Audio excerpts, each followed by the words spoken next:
আসসালামু আলাইকুম, আশা করি ভালো আছেন। বাংলাদেশ এখন একটা একেবারে আপনার কি বলে হাস্যকর একটা পরিস্থিতির মধ্যে দিয়ে যাচ্ছে, যেটা একেবারে আসলে কারোরই কাম্য না। একেবারে হত্যা, খুন, ডাকাতি, ছিনতাই এইগুলো আসলে চলছে, সেই সাথে চলছে আপনার দখলবাজি, চাঁদাবাজি, সবই এক কাতারে। এরই মধ্যে গত রাত্র থেকে আসলে স্বরাষ্ট্র উপদেষ্টার পদত্যাগের দাবি জানিয়েছেন অনেকেই, এবং রাত্র ৩টার পর পর এই বিষয়ে আপনার স্বরাষ্ট্র উপদেষ্টা লাইভে এসেছিলেন। বিশেষ করে ঢাকার বনশ্রীতে যে ব্যবসায়ীকে গুলি করে তার কাছ থেকে প্রায় ২০০ ভরি স্বর্ণ ছিনতাইয়ের ঘটনা ঘটেছে, সেই ঘটনার প্রেক্ষিতে এছাড়াও গতকালকে রাত্রে ঢাকার মোহাম্মদপুরে মাইকে আসলে এই ডাকাতদের উৎপাতের কারণে ডাকাত আসছে এমন সন্দেহ করে মাইকে ঘোষণা দিয়ে জনগণ রাস্তায় নেমেছিল। তো আজকে আবারও স্বরাষ্ট্র উপদেষ্টা সাংবাদিকদের উদ্দেশ্যে প্রেস ব্রিফিং করেছে এবং সেখানে তিনি নানা প্রকার কথা বলেছেন। ঢাকা সহ সারা দেশের আইন শৃঙ্খলা পরিস্থিতি অবনতি হওয়ায় বিভিন্ন সংগঠন, প্ল্যাটফর্ম, নাগরিকরা এ নিয়ে সরব হয়েছেন। আইন শৃঙ্খলা পরিস্থিতি নিয়ন্ত্রণে স্বরাষ্ট্র উপদেষ্টা ব্যর্থ হয়েছেন, এই অভিযোগে তার পদত্যাগের দাবি করে গতকাল রোববার ২৩শে ফেব্রুয়ারি মধ্যরাতে ক্যাম্পাসে বিক্ষোভ মিছিল বের করেন ঢাকা বিশ্ববিদ্যালয়ের সাধারণ শিক্ষার্থীরা। আজ সোমবার বিকেলে স্বরাষ্ট্র মন্ত্রণালয়ের ব্রিফিংয়ে পদত্যাগ প্রসঙ্গে স্বরাষ্ট্র উপদেষ্টা লেফটেন্যান্ট জেনারেল অবসরপ্রাপ্ত মোহাম্মদ জাহাঙ্গীর আলম চৌধুরী বলেন, পদত্যাগ তো পদত্যাগ, অনেকে আমার জানাজা পড়ে ফেলেছেন। তিনি আরো বলেন, আইন শৃঙ্খলা পরিস্থিতি খুবই ভালো, ৫৩ বছর কোনো মিডিয়া কখনো তা বলেনি।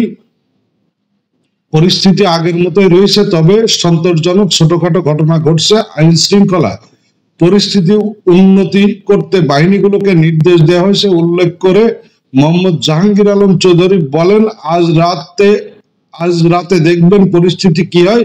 অপরাধ ঘটলে ডেভিড হান্ট অপারেশনের মাধ্যমে ব্যবস্থা নেওয়া যাচ্ছে, আর সন্ধ্যার পর থেকে অপারেশনে আরো জোরে সোরে নামবে।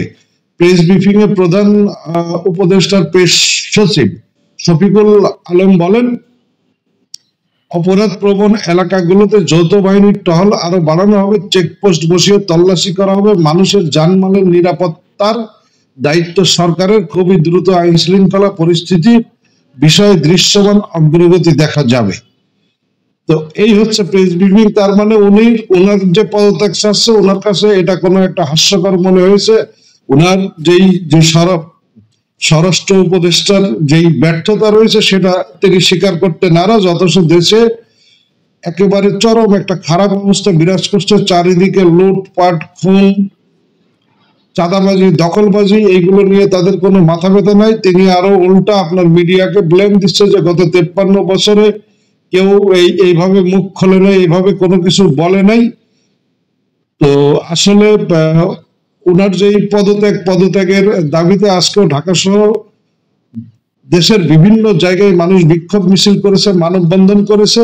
তবে এই যে উনার যে উপদেষ্টা পদ, স্বরাষ্ট্র উপদেষ্টা, এই পদের মধ্যে কি মধু আছে যে ওনাকে দেশকে উদ্ধার করার জন্য প্রাণপণে লেগেছেন। দেশের যে আরো মানে আইন শৃঙ্খলা পরিস্থিতির অবনতি হচ্ছে, এটা কি ওনার মাথায় নাই? আর উনি এখান থেকে পদত্যাগ করলে সমস্যাটা কোথায়? উনি যেহেতু সমস্ত কিছু ট্যাকেল দিতে পারছেন না, তাই উনার বেটার পদত্যাগ করে অন্য কারোর হাতে আসলে ক্ষমতা ছেড়ে দেয়া।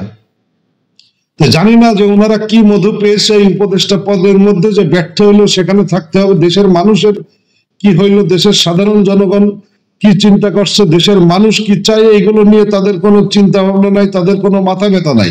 আওয়ামী লীগ সরকারের আমলেও আওয়ামী লীগ যেরকম একবারে সবকিছু এক হাতে চালিয়েছিল, এখনো তারাও মনে করছে যে তারাও এরকম চালাবে, কিন্তু আসলে দেশ এখন সেই পরিস্থিতির মধ্যে নাই। তো উনি যদি আইন শৃঙ্খলা পরিস্থিতির উন্নতি করতে না পারে, দেশের মানুষের জানমালের যদি যে নিরাপত্তা দিতে না পারে, তাহলে ওনার ওই পদে থাকার কোনো অধিকার নাই। ওনার বিরুদ্ধে আন্দোলন যেভাবে আসলে ধীরে ধীরে জোট পাকাচ্ছে, তাতে ওনার কপালের সামনে মনে হচ্ছে অনেক খারাপ আছে। ভালো থাকবেন সবাই।